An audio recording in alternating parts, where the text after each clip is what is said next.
Hello guys, देखिए हम लेकर आए हैं केमिस्ट्री का चैप्टर 4 रासायनिक आबंधन तथा आणविक संरचना। एनसीईआरटी क्लास 11 का एक क्वेश्चन है, बहुत ज़्यादा इंपॉर्टेंट है। पहला क्वेश्चन देख लेते हैं।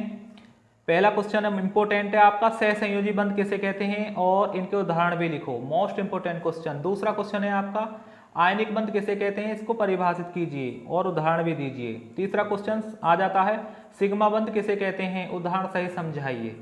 या फिर नेक्स्ट क्वेश्चन आ जाता है आपका क्वेश्चन नंबर 4, पाई बंध किसे कहते हैं, उदाहरण दीजिए। या फिर आ जाता अष्टक नियम किसे कहते हैं, उदाहरण दीजिए। या फिर आ जाता संयोजकता किसे कहते हैं, उदाहरण सही समझाइए।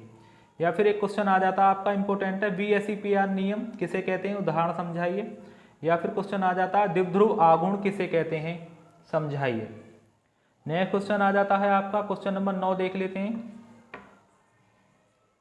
संकरण किसे कहते हैं, उदाहरण देकर समझाइए, उनके प्रकारों को भी समझाइए। या फिर क्वेश्चन आ जाता है, बेंजीन में सिग्मा तथा पाई बंध की संख्या बताओ, बेंजीन में, ठीक है। या फिर नेक्स्ट क्वेश्चन आ जाता है, एथिल एल्कोहल में सिग्मा तथा पाई बंध की संख्या बताओ। या फिर क्वेश्चन आ जाता है, CO2 तथा CH4 में सिग्मा तथा पाई बंध की संख्या बताओ। या फिर क्वेश्चन आ जाता है, KCl पोटेशियम क्लोराइड की लुईस संरचना तथा बंधन सूत्र लिखो। ठीक है दोस्तों, आगे चलते हैं।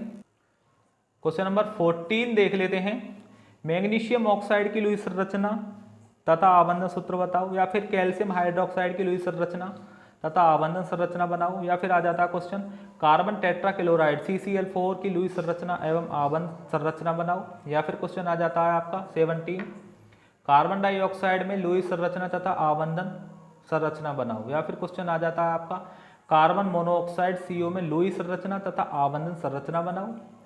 या फिर क्वेश्चन आ जाता है आपका, HNO2 नाइट्रस अम्ल और अमोनिया NH3 में लुईस संरचना तथा आबंधन सूत्र की संरचना बनाओ। ठीक है। या फिर क्वेश्चन आ जाता है, H2S HCN SO2 C2H5OH में लुईस संरचना तथा आबंधन संरचना बनाओ। या फिर क्वेश्चन आ जाता है आपका दोस्तों,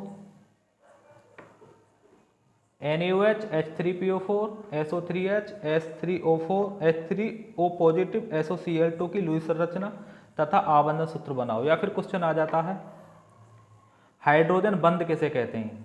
एक क्वेश्चन आ जाता है आपका, हाइड्रोजन बंध किसे कहते हैं। और एक क्वेश्चन और आपका इंपॉर्टेंट है, क्वेश्चन नंबर 23, जो आपका आता ही आता है, उप सहसंयोजी बंध किसे कहते हैं।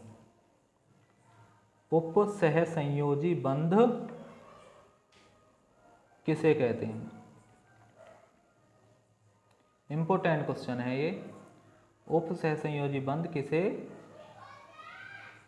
कहते हैं, ठीक है। ये भी क्वेश्चन आपका आ जाता है। आई होप आपको वीडियो अच्छी लगी हो तो आप हमारे चैनल को सब्सक्राइब करें और ज़्यादा से ज़्यादा अपने दोस्तों के पास शेयर करें।